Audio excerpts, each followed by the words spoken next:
Gerald has some more great ideas for the main living space. We're addressing the one feature wall here, which we've done in that great blue, and you've designed some pieces to accommodate her television and all that sort of stuff that builds up here.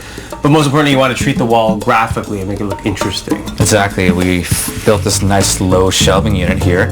It'll be painted out white. It'll make a nice contrast against the wall. Okay, it's all constructed out of MDF board, medium density fiber board. And you also have a drawer that you've designed for it, so that'll house all her cassettes and CDs. Yep. It basically uses some drawer hardware here. And we'll have a front on it here. And when we close it up, it should fit nice and flush up against here. Okay, so it's very clean and sleek, which is what you're going for. And then we constructed this ahead of time. Again, just MDF all screwed together. But what's cool is Gerald made his own little legs there. Exactly, yeah. I salvaged this chair bottom off the street, and I'm using it for its nice chrome finish. There's a second one to build though, right? Yeah, it should almost cover the length of the wall.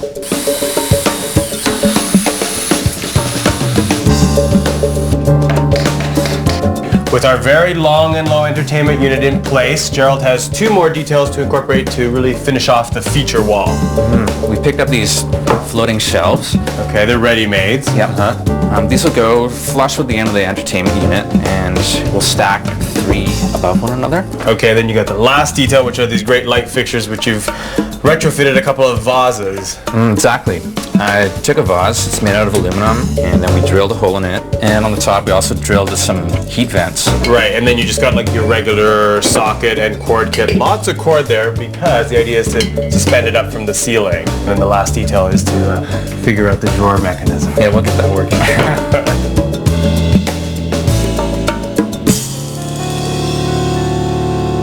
Sonna's got her new floor in place, which I'm thrilled about. What do you think? So am I. It's such a lovely warm tone, so I'm really pleased with it. We're not doing your kitchen, unfortunately. So I tried to come up with a quick solution. That was to select a bamboo blind. Just a couple of hooks up in the top, and we just hook them in place. So I'm gonna get up on your counter. Okay. We Do you need with some that? help? Absolutely. No, I think it's gonna be okay. You can actually pull that cord and release it. Let it roll right down. It's actually 6 feet long. Isn't that great? Simple, easy. Could it be so perfect? Want to grab one of your bar stools, which I really like. You had these originally. I did. Which I think are perfect. This was my favorite thing in the place before we started, so I'm kind of glad we hung on to them. Yeah, and managed to incorporate them. Yep. Done. Gerald came up with this cool backlit art project. What I've done is printed out 3 of these Asian motifs on different colored vellum. Okay. These are going to be touch wall lights. They're going to go on the living room wall right behind us.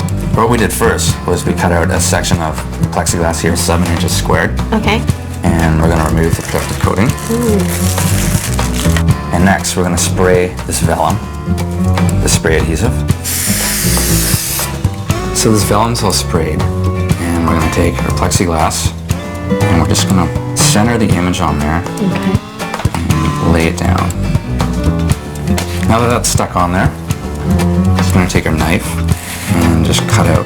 Oh, so easy. For the last step, all we're going to do is we'll get you to put a dab of glue in the center, directly on the light there. And then once you got that, you're going to center that plastic and just stick it right on top. Okay.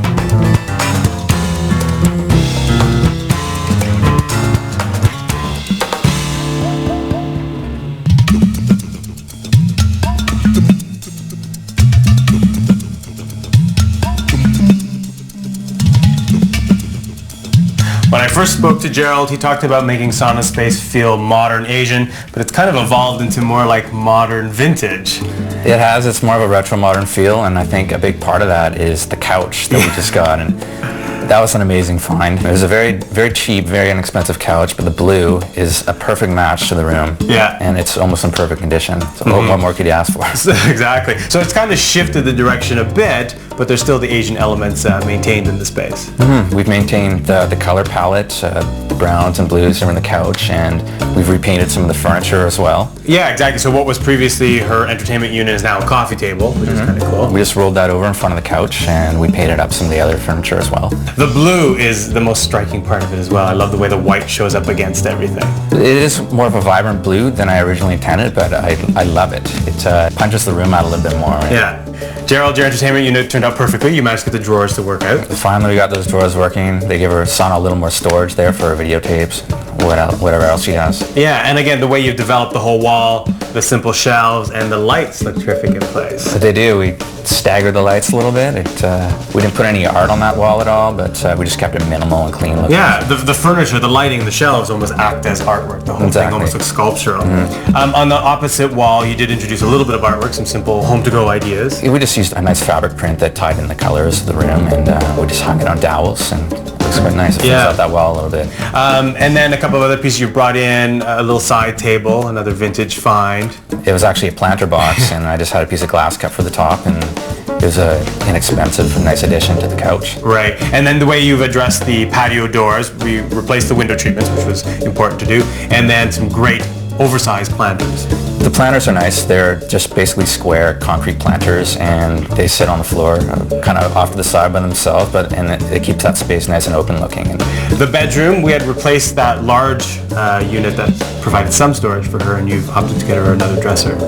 Yeah, it's a dresser we found, and it's got a nice dark walnut finish. It matches the chocolate brown we've used, and fits perfectly in that little alcove, which I love the way that looks. And then the bed, the headboard, which is the real highlight.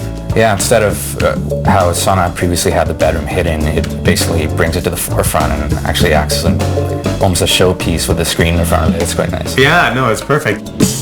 From student starter to vintage modern when we come back. From humble beginnings featuring milk cartons and of course a futon, Sonna's oversized bachelor apartment is now sleek and stylish with a vintage modern look. I really like the details. I mean, I like the graphicness of it, the fact that everything has a shape to it. Yeah. But the details are beautiful as well, like the cushions, the little tap-on lights, and the little grass in the corner.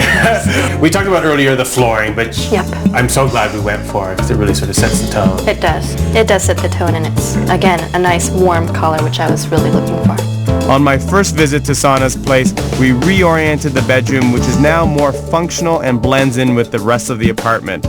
I love it. Well, before I wanted to sort of keep it private. But now that I brought it out and actually made it a feature, it seems to work a lot better because it's not a very private place anyway. Yeah, so you just have to keep your bed tidy now. I know. For one drawback. Sonna, another detail in the bedroom, which I'm quite happy with, is the sliding doors. Yep, it's quite a dramatic effect. Again, it ties everything together with a nice brown matching trim to the headboard and to the divider, so it just gives it a cleaner look. Yeah. Sonna's balcony area was a blank slate until we created some portable planters and a place to sit and relax. We created a minimalist garden to go. That's really nice. It's now a place where I can just sort of sit, maybe hang out with some friends, have dinner on the patio now, read out there, so it's a much more usable space. What kinds of things did you learn during the process? How easy things are. It looks like such a big deal, but once you actually get into doing things, it's not as difficult as I would have originally thought, so that's kind of neat too. And I think I'll be less afraid to do things around the house. It was fun. There's a good lesson here. Your home can reflect your personality depending on the style you select. So create your own style with a cohesive continuity of colors, shapes, and furnishings. And with the clutter-free character of home-to-go portability, no matter where you go, your look will travel along with you. I'm Peter Felico. Be sure to join us next time.